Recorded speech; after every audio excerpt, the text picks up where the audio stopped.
1 Samuel capítulo 1.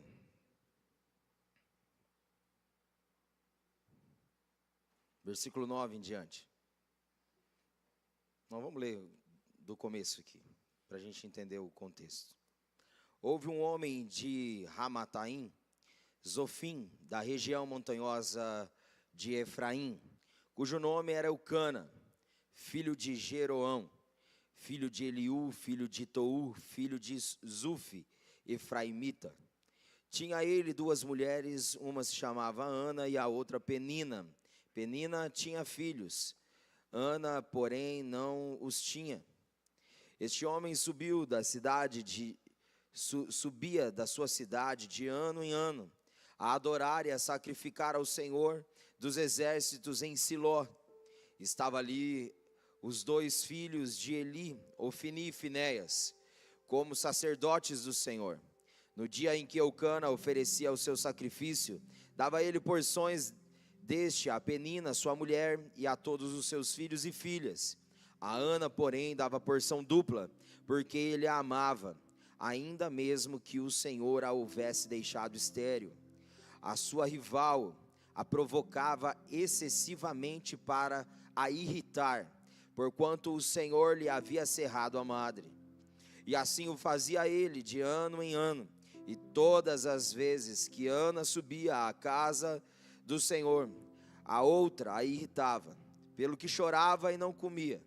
Então Eucana, seu marido, lhe disse: Ana, por que choras? E por que não comes? E por que estás de coração triste? Não te sou eu melhor do que 10 filhos? Após terem comido e bebido em Siló, estando Eli, o sacerdote, assentado numa cadeira, junto a um pilar do templo do Senhor, levantou-se Ana, e com a amargura da alma, orou ao Senhor e chorou abundantemente. E fez um voto, dizendo: Senhor dos exércitos, se benignamente atentares para a aflição da tua serva, e de mim te lembrares, e da tua serva te não esqueceres, e lhe deres um filho varão, ao Senhor o darei por todos os dias da sua vida, e sobre a sua cabeça não passará navalha. Demorando-se ela no orar perante o Senhor, passou Eli e observava-lhe o movimento dos lábios. Porquanto Ana só no coração falava, seus lábios se moviam, porém não lhe ouvia a voz nenhuma. Por isso Eli a teve por embriagada e lhe disse: até quando estarás tu embriagada? Aparta de ti este vinho. Porém Ana respondeu: não, Senhor meu, eu sou mulher atribulada de espírito, não bebi nem vinho nem bebida forte, porém venho derramando a minha alma perante o Senhor. Não tenhas, pois, a tua serva por filha de Belial, porque pelo excesso da minha ansiedade e da minha aflição é que tenho falado até agora. Então lhe respondeu Eli: vai-te em paz, e o Deus de Israel te conceda a petição que lhe fizeste. E disse ela: ache a tua serva à mercê diante de ti. Assim a mulher se foi seu caminho e comeu, e o seu semblante já não era triste.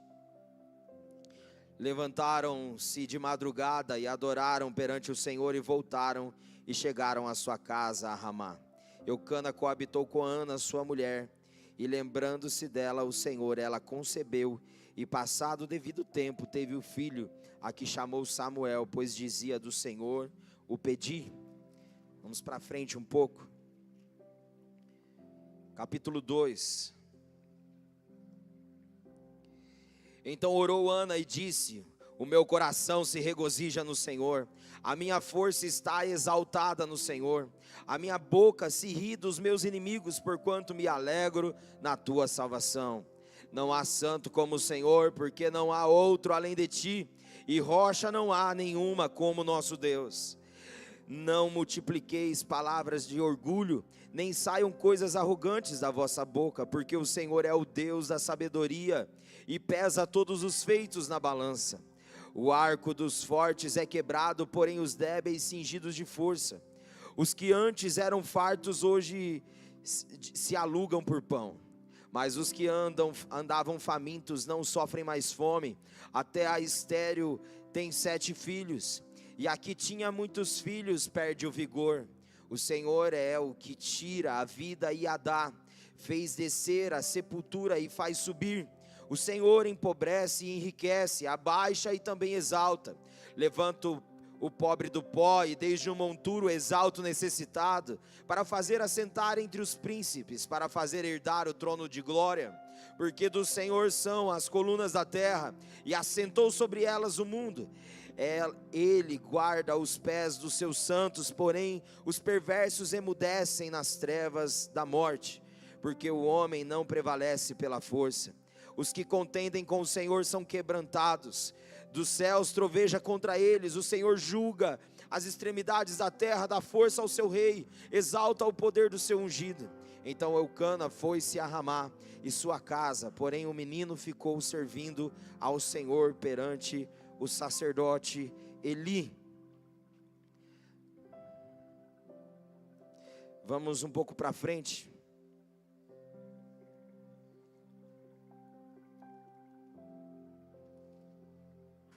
Capítulo 3. O jovem Samuel servia ao Senhor perante Eli. Naqueles dias a palavra do Senhor era muito rara. As visões não eram frequentes. Certo dia, estando deitado no lugar costumado, o sacerdote Eli, cujos olhos já começavam a escurecer-se, a ponto de não poder ver. E tendo-se deitado também Samuel no templo do Senhor em que estava a arca, antes que a lâmpada de Deus se apagasse, o Senhor chamou o menino: Samuel, Samuel. Este respondeu: eis aqui. Correu a Eli e disse: eis aqui, porque tu me chamaste? Mas ele disse: não te chamei, torna a deitar-te. Ele se foi e deitou.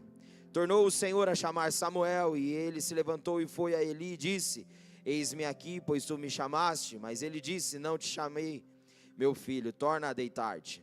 Porém Samuel ainda não conhecia o Senhor, e ainda não lhe tinha sido manifestada a palavra do Senhor.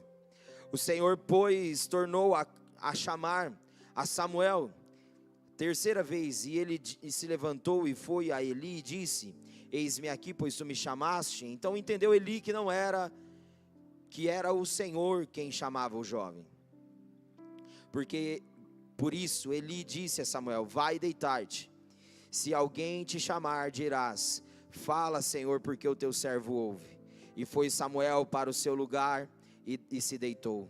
Então veio o Senhor e ali esteve e chamou como das outras vezes: Samuel, Samuel. Este respondeu: fala, porque o teu servo ouve. Disse o Senhor a Samuel: eis que vou fazer uma coisa em Israel, a qual todo o que ouvir lhe tinarão ambos os ouvidos. Naquele dia suscitarei contra Eli tudo quanto tenho falado com respeito à sua casa, começarei e a cumprirei, porque já lhe disse que julgarei a sua casa para sempre pela iniquidade que ele bem conhecia, porque seus filhos se fizeram execráveis e ele os não repreendeu. Portanto, jurei à casa de Eli que nunca lhe será expiada a iniquidade, nem com sacrifício, nem com oferta de manjares. Até aqui. Pai, obrigado pela tua palavra, obrigado porque ela é viva e eficaz, apta para discernir os propósitos mais profundos do coração do homem. E nós oramos, ó Deus, abertos, para que o Senhor possa adentrar, ó Deus, as realidades dentro das profundezas do nosso ser, arrancando tudo aquilo que, ó Deus, não é compatível à tua vontade, para que então tudo aquilo que é, ó Deus, compatível à tua vontade, possa preencher as lacunas do nosso ser, influenciando então tudo que temos e fazemos, para a honra e glória do teu nome. Toda distração, dispersação, preocupação, sonolência, nós repreendemos agora no nome de Jesus, e declaramos em nome de Jesus olhos abertos e atentos, ó Deus, ouvidos abertos e atentos, e um coração, ó Deus, aberto e entregue diante daquilo que é a palavra revelada, no nome de Jesus e para o louvor da tua glória, amém e amém. Amém, podeis assentar. Vamos passar o vídeo da série.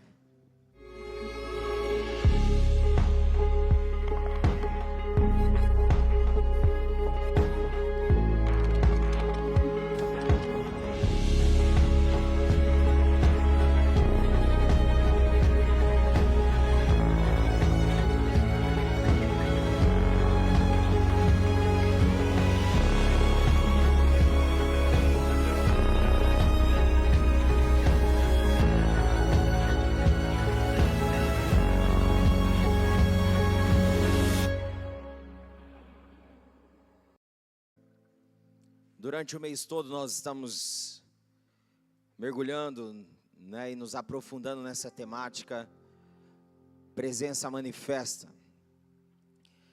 Você que está nos visitando e você que é a primeira vez, nós como casa, todos os meses nós trabalhamos uma série de mensagens com uma temática, porque entendemos que isso é pedagógico e dentro de um tempo que vivemos cheio de informação, dessa forma nós conseguimos absorver, né, e destrinchar melhor aquilo que a Bíblia diz sobre alguns pontos.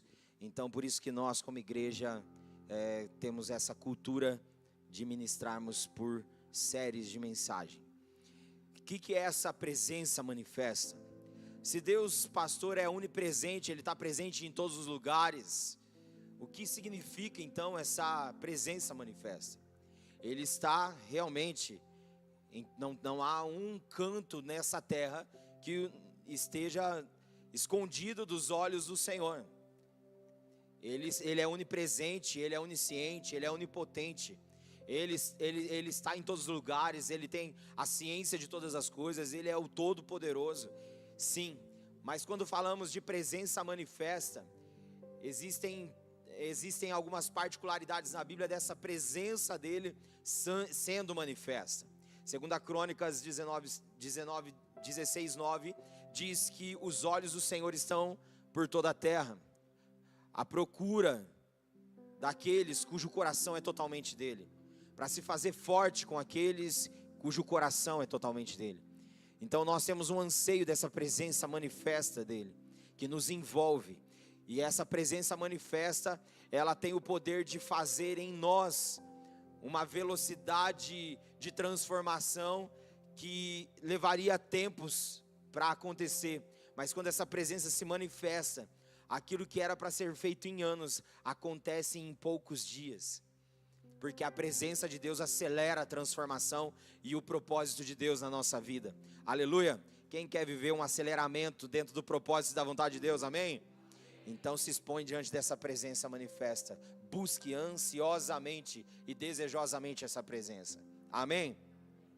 E como tema do episódio de hoje, nessa série de mensagens, gostaria de compartilhar a seguinte temática: expostos, dispostos e disponíveis. Expostos, dispostos e disponíveis.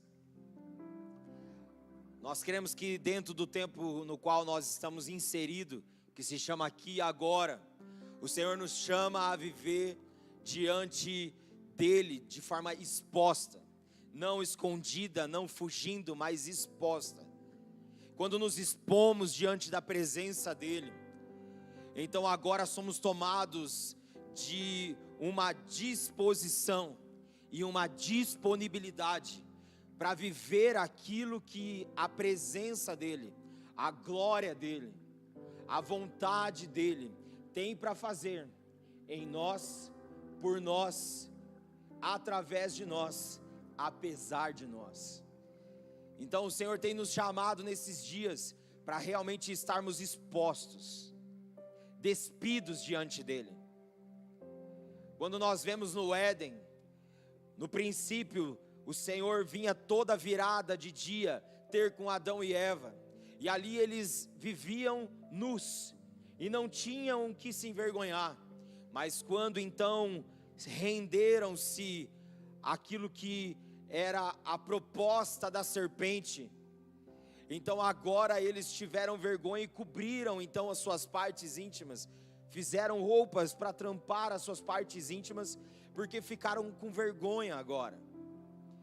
Mas o Senhor, Ele deseja que espiritualmente nós não fiquemos encobrindo as coisas, mas que a gente possa se despir, estar no diante do Senhor, em todos os sentidos da nossa vida, não se escondendo, porque de Deus nada se esconde.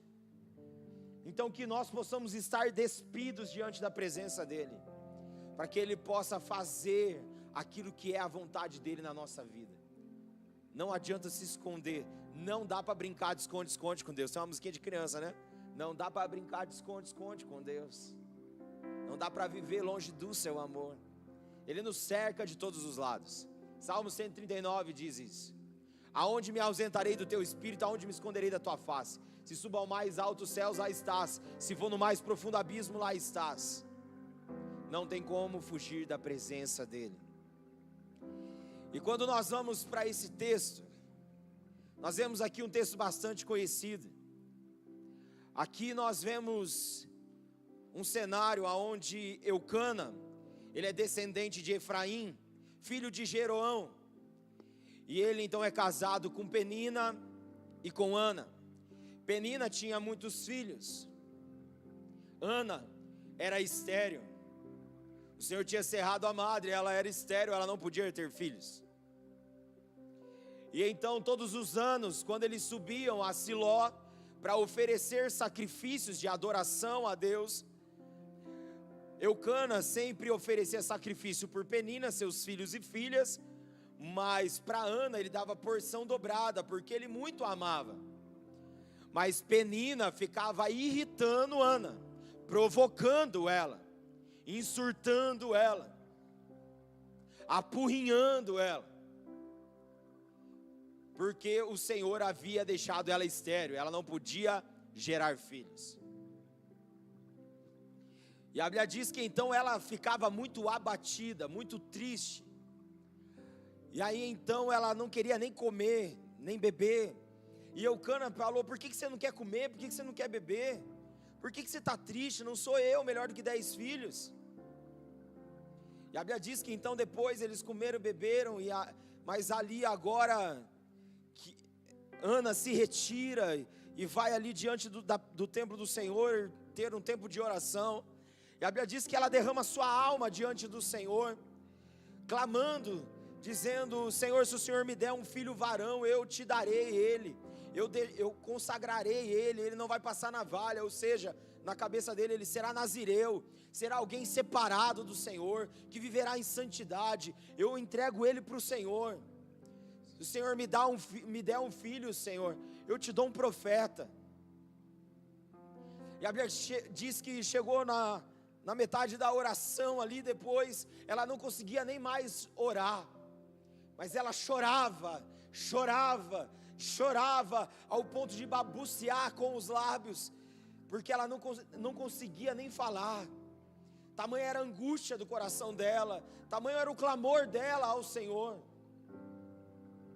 E o Senhor então viu a disposição de Ana, viu em Ana um anseio e uma fome ardente, de mais do que simplesmente ser suprida no seu desejo, mas de ser alguém que também se coloca como resposta para aquilo que eu desejo fazer.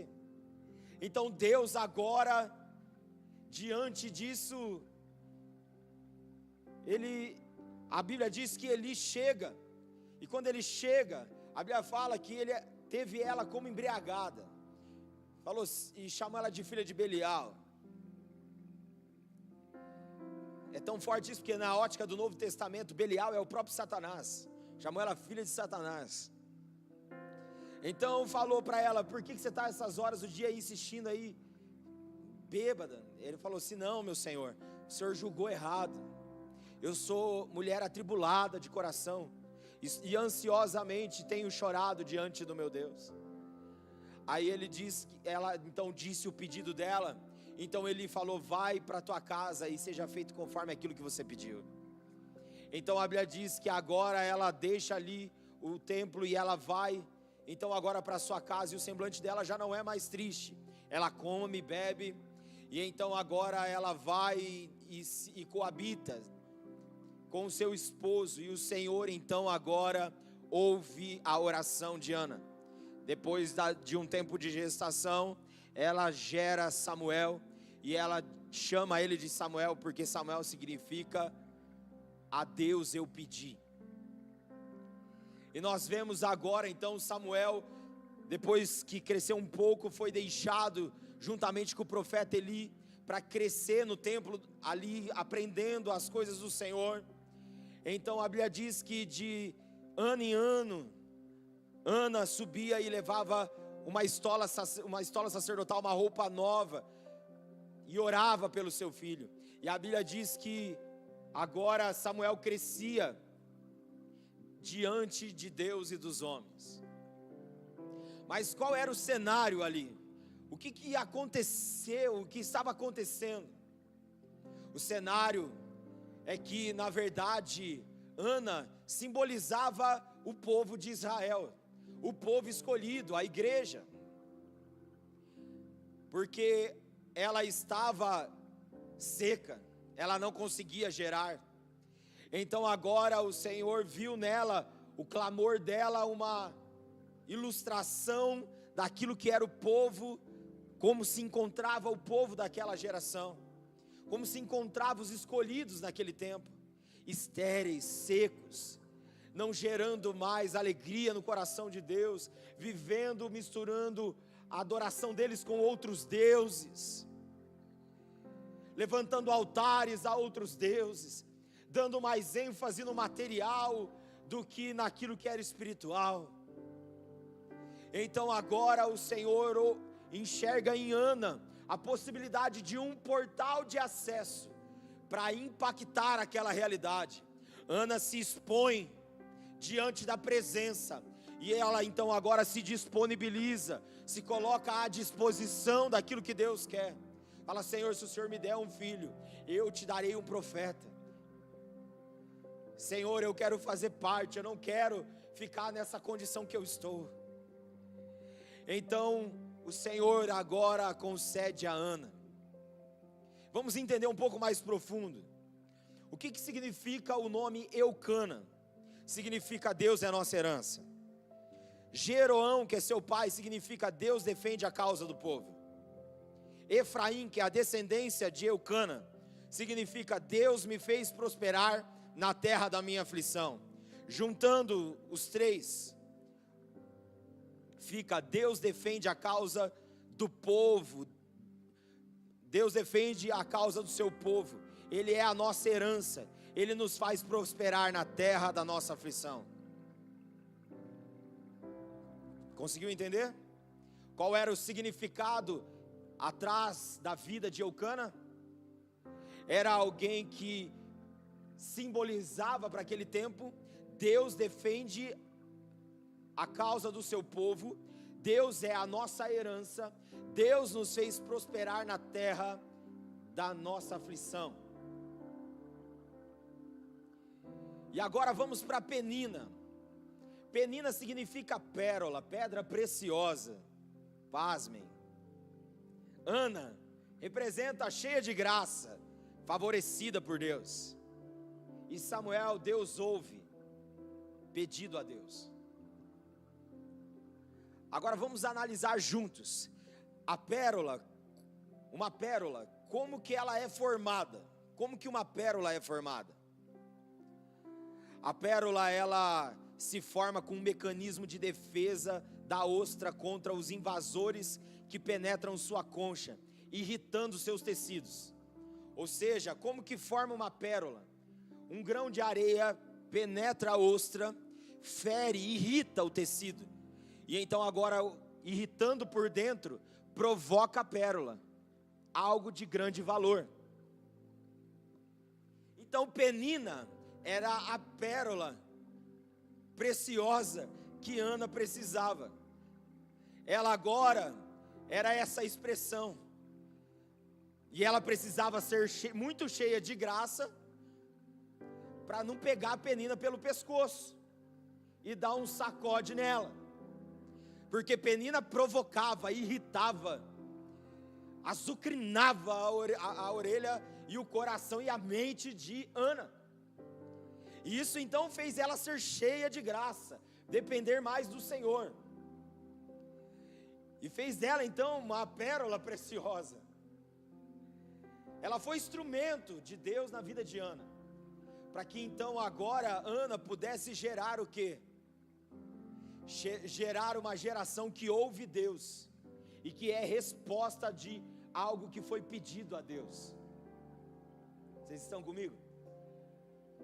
Então, queridos, em nome de Jesus, entendo que aquilo que muitas vezes tem te irritado, aquilo que muitas vezes tem te ferido por dentro, na verdade não é para que você fique amargo, é para que você transforme essa dor, e essas feridas, e essas ofensas, em algo que seja um testemunho para a glória de Deus. Aleluia. Então nós vemos agora uma família que foi alvo daquilo que era o propósito de Deus. Nós vemos uma família agora que foi lapidada para aquele tempo. Aquele tempo estava caótico. Vamos entender agora o que estava acontecendo com o profeta Eli e com o povo de Deus ali. O profeta Eli, a Bíblia diz que ele estava pesado e ele ficava escorado na estrutura do templo. E a Bíblia diz que no tempo dele a palavra era muito rara e as visões não eram frequentes. Então aquilo que era para ser e se esperar de um profeta não tinha, que era palavra e visões proféticas sobre o que viria. Não tinha. Os filhos dele eram sacerdotes que serviam junto com ele. E os filhos dele olha o significado dos filhos dele. Eli significa elevado. Ofni significa, é o filho dele. Ofni e Finéias é os filhos de Eli. Ofni significa forte, Finéias, o que pertence a Deus, o que é útil.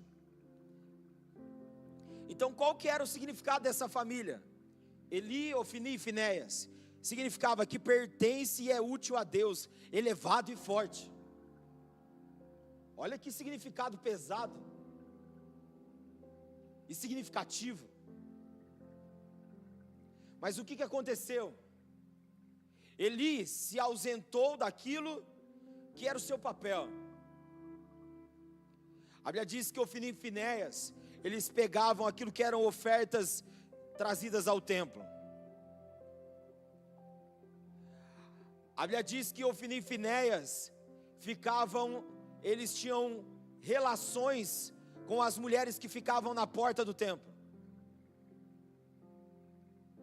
O cenário era caótico, ao ponto de Deus levantar o profeta para dizer para Eli: coloca a tua casa em ordem, corrige os seus filhos, porque senão o Senhor virá com juízo.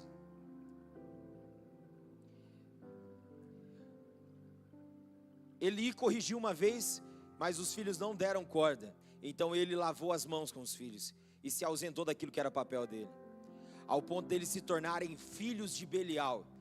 Eles são chamados de filhos de Belial.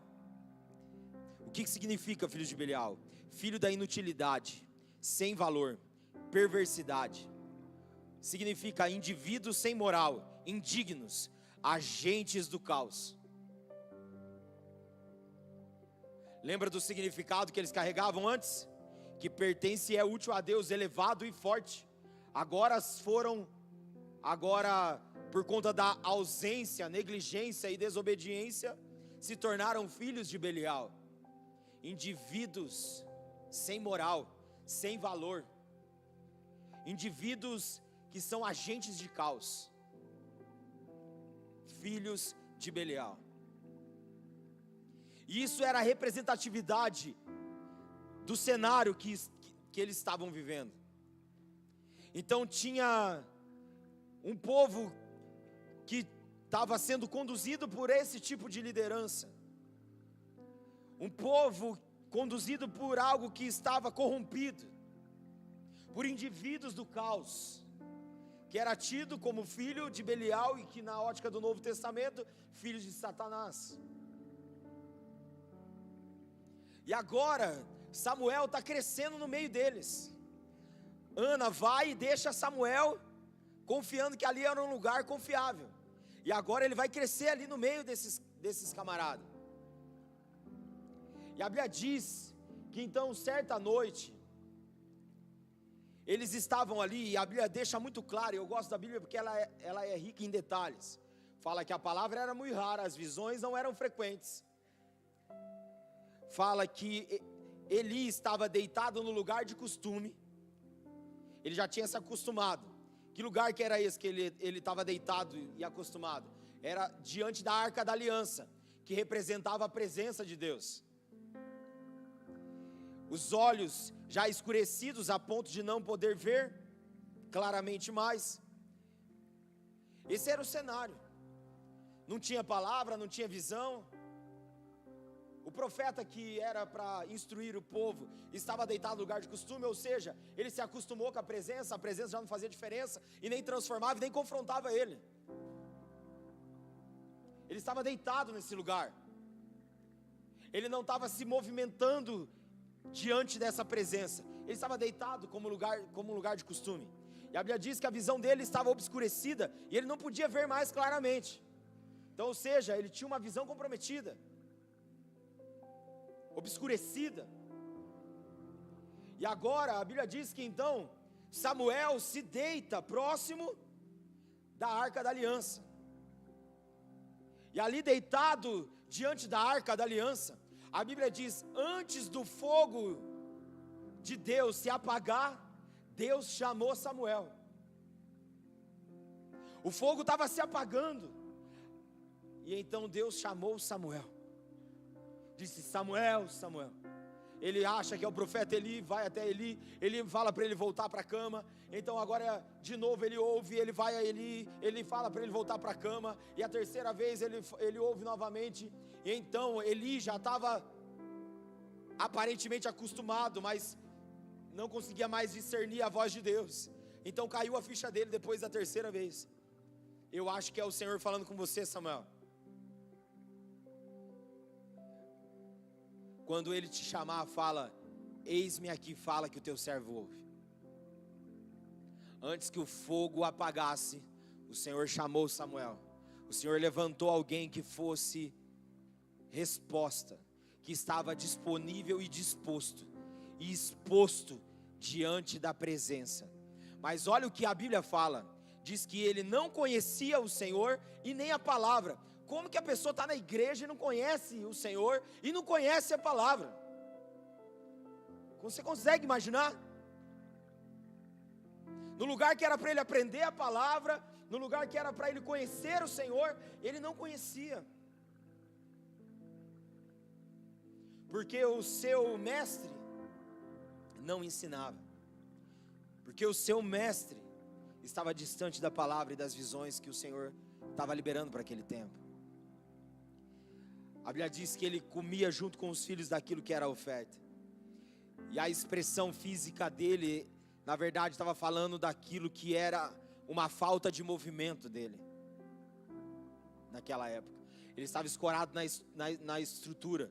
Ou seja, ele estava escorado naquilo que, na verdade, era confortável para ele, a estrutura. Mas o que adiantava estar escorado na estrutura, se você não está rendido à presença? Tem muita gente escorado dentro das igrejas, escorado na estrutura, que está obeso espiritualmente, recebe, mas não movimenta em cima do que ouve e entende que tem que ser feito. Não faz digestão daquilo que tem que ouve, do que aprende. E aí só fica escorado. E aí não corrige mais o que tem que corrigir. Aí já não confronta mais o que tem que ser confrontado. Não, porque nós estamos numa geração porcelana, pastor.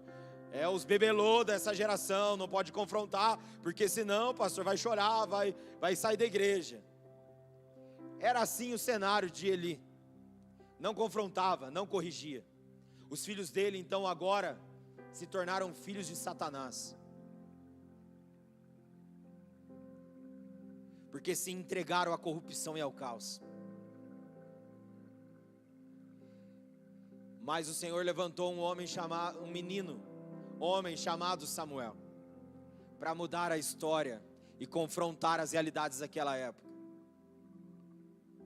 para dar um basta, para ser alguém que conhece a palavra, alguém que conhece o Senhor, alguém que tem visões. Porque, se atente comigo, qual era a promessa do profeta Joel que Deus liberou? Que ele derramaria do Espírito dele sobre toda a carne.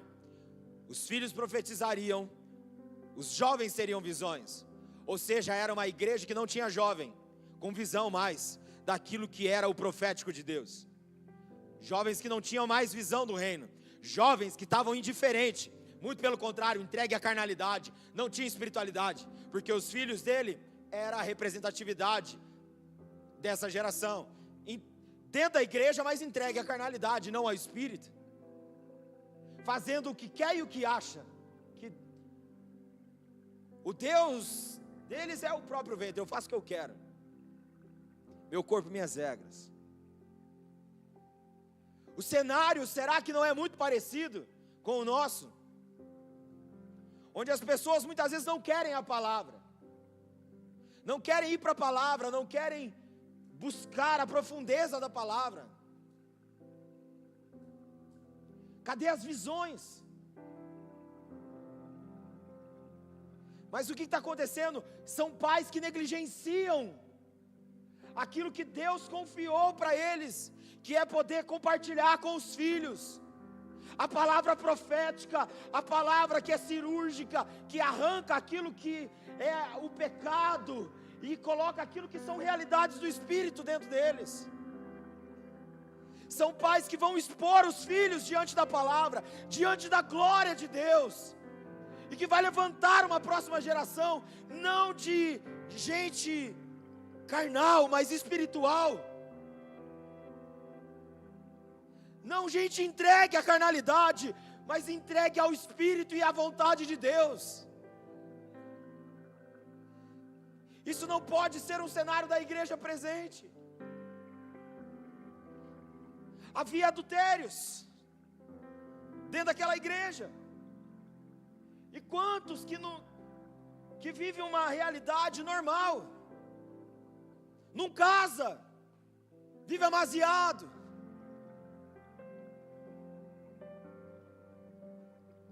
pais que deixam filhos dormir em casa junto com o namorado. Não, queridos, não, nossos filhos não serão filhos de Belial. Não, se posicione, não trate o pecado como comum. Nós precisamos odiar o pecado e amar o pecador. Seja alguém posicionado. A falta de posicionamento de Eli comprometeu toda a geração dele. E a Bíblia diz que Deus falou com Samuel, agora ele estava exposto diante da presença de Deus. Agora ele estava disposto e disponível, porque o Senhor agora deu uma visão para ele. E olha que visão, confrontar o profeta e mestre dele, para dizer, ó, todo Israel vai ficar com os ouvidos tinados, com os ouvidos ardendo, diante do que eu vou usar você para falar, do que eu vou usar você para fazer. E fala para o profeta Eli, que aquilo que eu disse que ia cumprir sobre a casa dele, eu vou cumprir. O juízo vai vir sobre a casa dele, porque eu dei oportunidade, eu avisei, e ele não se colocou em ordem. Então o juízo virá sobre a casa dele. E agora, queridos, Deus deu a visão e foi. No outro dia de manhã, o profeta Eli disse, o que Deus te falou? Fala tudo e não me esconde nada, não me encobre nada. A Bíblia diz que Samuel ficou amedrontado a princípio, mas falou tudo que Deus tinha falado. E então liberou a palavra sobre ele. E disse que o Senhor viria para trazer correção sobre ele e sobre a casa dele. E a Bíblia diz que então agora, debaixo desse cenário, os filisteus, que eram inimigos do povo de Deus, se levantaram contra eles. Sabe aquela situação que o negócio já está feio, pode ficar pior ainda?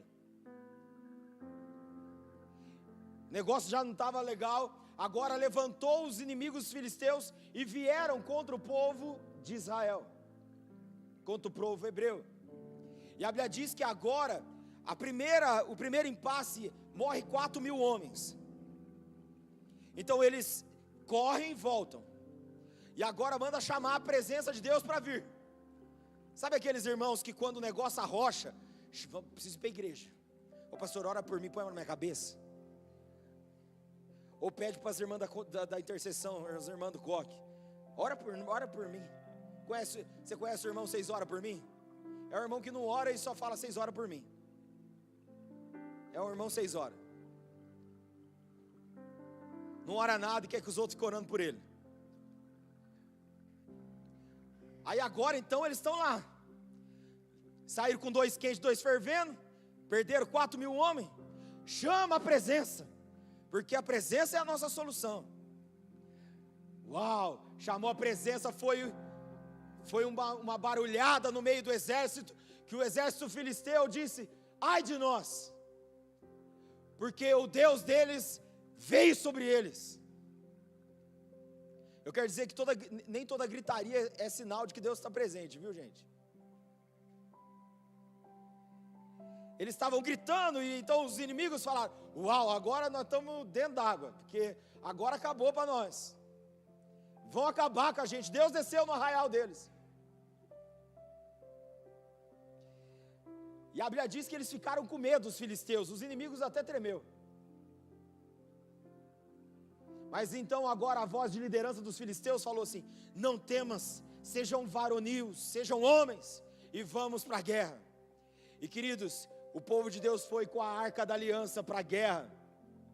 Mas o povo estava indiferente à presença. Só queria a presença na necessidade, mas já não vivia nela para cumprir os propósitos que ela tinha. Para revelar, para manifestar.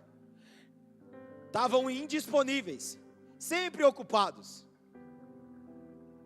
Quando falava-se da presença,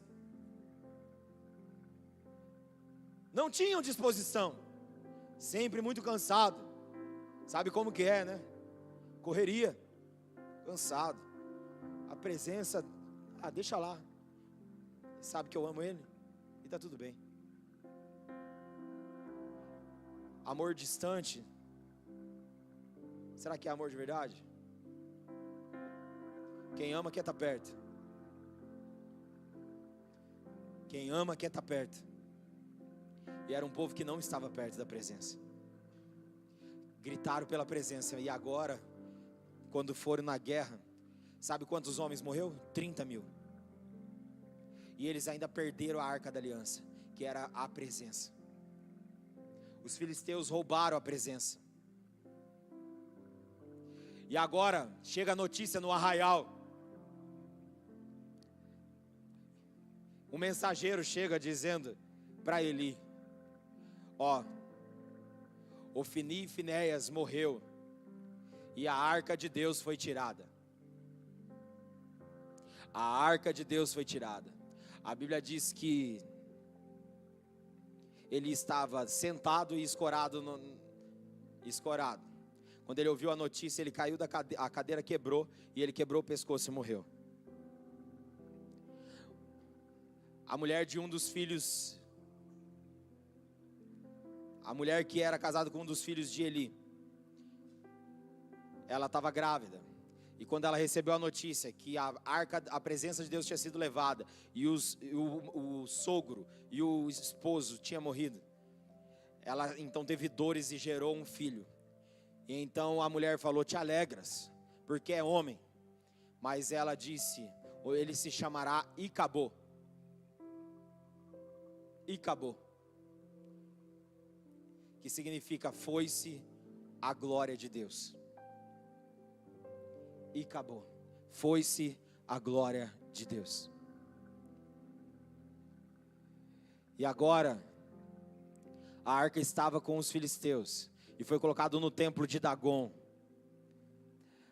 Na primeira noite que foi colocada diante da estátua de Dagon, a Bíblia relata que a primeira noite caiu de testa,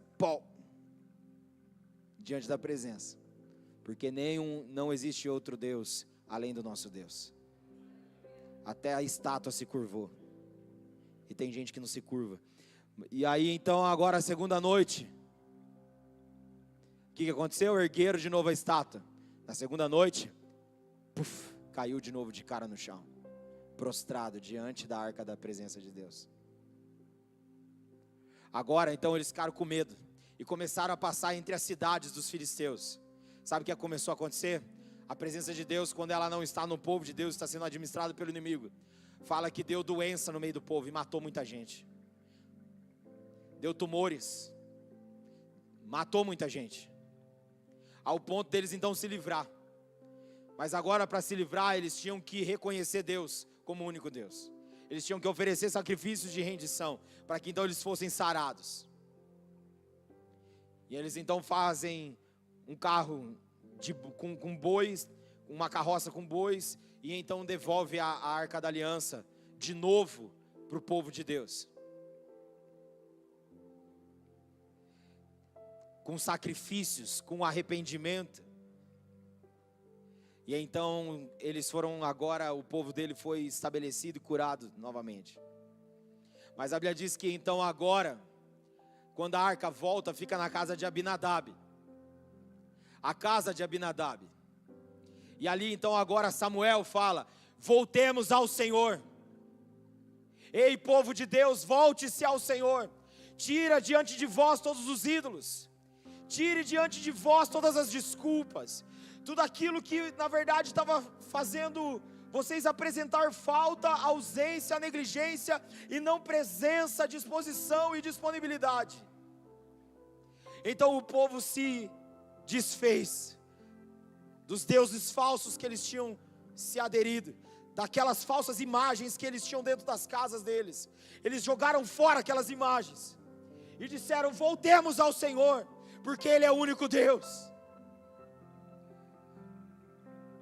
Agora que a arca, a presença volta, então volta também agora o temor ao povo.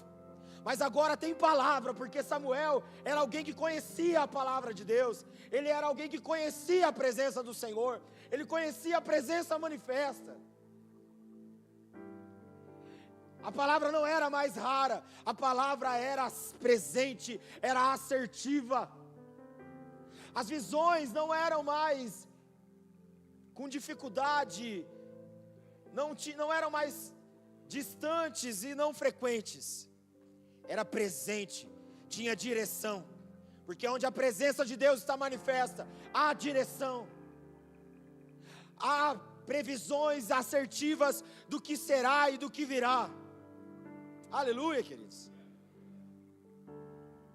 Deus levantou Samuel na geração dele, mas a mãe dele, junto com o pai, Eucana, foram uma família que se posicionaram e cuidaram do filho, prepararam o filho para aquilo que Deus queria. Ei, pai, você está preparando seu filho para aquilo que Deus quer? Ou para aquilo que você quer, ou aquilo que a sociedade espera dele? O que adianta seu filho ser um doutor, ter um bom emprego, ter um bom salário, se ele for para o inferno? Se ele for filho de Belial? Do que adianta ganhar o mundo inteiro e perder sua alma?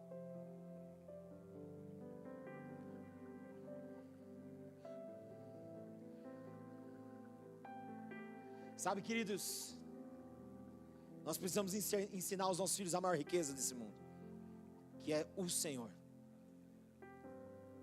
Ana ensinou, Samuel se levantou, e ele foi boca de Deus para a geração dele. Ensine seus filhos a serem boca de Deus para a geração deles. Aleluia. Vamos juntos ensinar a próxima geração a ser boca de Deus para esse tempo. Amém, queridos? Havia uma palavra sobre a casa de Eli, mas ele negligenciou a palavra e viveu contrário à palavra.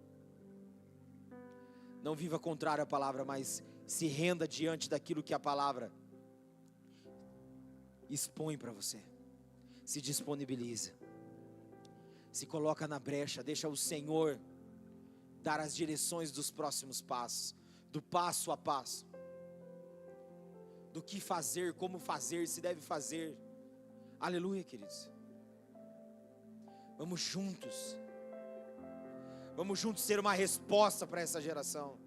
Vamos juntos, queridos, nos expor diante dessa geração, mas antes nos expor diante da presença de Deus. nos dispor para Deus, estar à disposição de Deus, para que então possamos, expostos diante dessa geração, ensinar essa geração a ser disposta e disponível para Deus. Aleluia, queridos. Você está exposto ao quê? A glória de Deus e a presença de Deus, ou a glória da terra e aquilo que a terra tem para te oferecer? Não perca a maior glória da vida de um ser humano.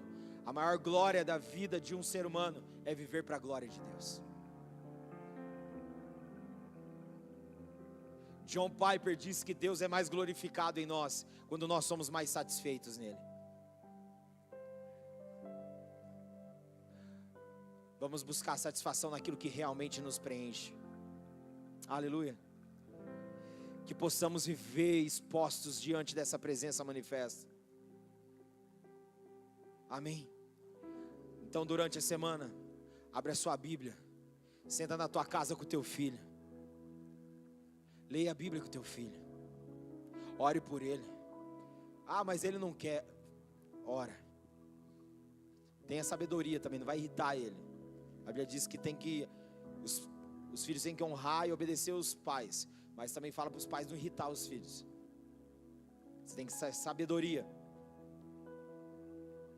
Mas comece a orar pelos seus filhos.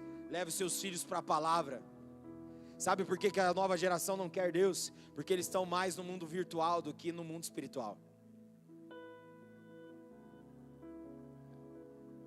Se você pegar o celular do seu filho, tanto que ele joga joguinho, se ele lesse Bíblia, ele seria um profeta na escola dele, para trazer revelação da verdade, nas faculdades. Sabe, queridos, a gente precisa deixar o mundo virtual, porque o mundo virtual está roubando a gente de ser espiritual. Se isso aqui tem tido mais o nosso tempo do que isso aqui, algo está errado. Nós precisamos nos policiar. Nós precisamos vigiar o tempo todo. Por isso que a Bíblia diz para nós orar e vigiar para que não caia na tentação. É uma tentação que todos temos.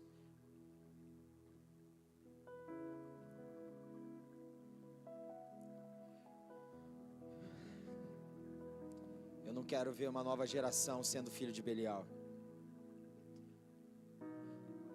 mas reconhecendo Jesus como filho de Deus e sendo um filho de Deus. Uma geração que se reconhece como filho de Deus. Aleluia. Vamos juntos ser intencionais. Intencionais nesse tempo, aleluia. Amém, queridos. Ensina o teu filho a ter prazer em vir na igreja, prazer em estar na casa do Senhor, prazer em estar com aqueles que são igreja.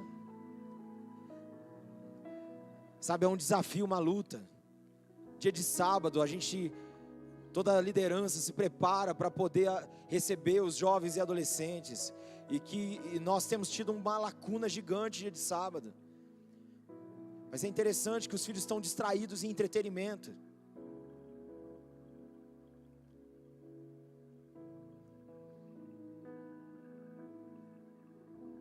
Cuidado, porque um filho entretido é um filho disponível para aquilo que as trevas quer fazer. Vamos nos posicionar. Aleluia. Se eles não estão expostos diante da presença, a presença de Deus tem poder para fazer aquilo que a gente não consegue fazer. Se eles estão ausentes daquilo que eles têm que estar presente, o que vai acontecer? Cuidado. Hoje a gente concorre muito com entretenimento no final de semana. Aquilo que muitas vezes para muitas pessoas parece que é bênção, vira maldição. Porque quem não tem maturidade para lidar com a bênção, vira maldição. Sabe, Deus está te abençoando, amém, glória a Deus. Mas seja posicionado. Aleluia. Sabe, queridos, que nosso posicionamento de exposição diante da presença de Deus possa levantar uma nova geração apaixonada por Jesus, possa levantar uma geração de Samuel. Ana e Eucana representam uma família posicionada no Senhor, inconformada, e que gerou para o Senhor. A Bíblia diz que Ana teve 7 filhos depois, e você viu o cântico dela, exaltando o Senhor. Sabe, queridos, que o Senhor coloque cânticos nos nossos lábios, de exaltação ao Senhor pelos grandes feitos dEle. Aleluia, queridos. Que a palavra não seja rara, mas seja sempre presente. Como está teu tempo com a palavra? Como está o teu tempo com a presença? Quando você vai chorar diante da presença de Deus, você chora para Deus fazer o que você quer, ou você ora chorando para que Deus te use para aquilo que Ele precisa? Ana se colocou na presença do Senhor e diz: o Senhor, eu te dou um profeta, Senhor, me dá um filho, eu te dou um profeta, eu consagro ele ao Senhor. Aleluia, queridos, amém. Eu creio que o Senhor está nos levando novamente para esse lugar da essência, o lugar da presença. Não seja ausente naquilo que você tem que estar presente, amém?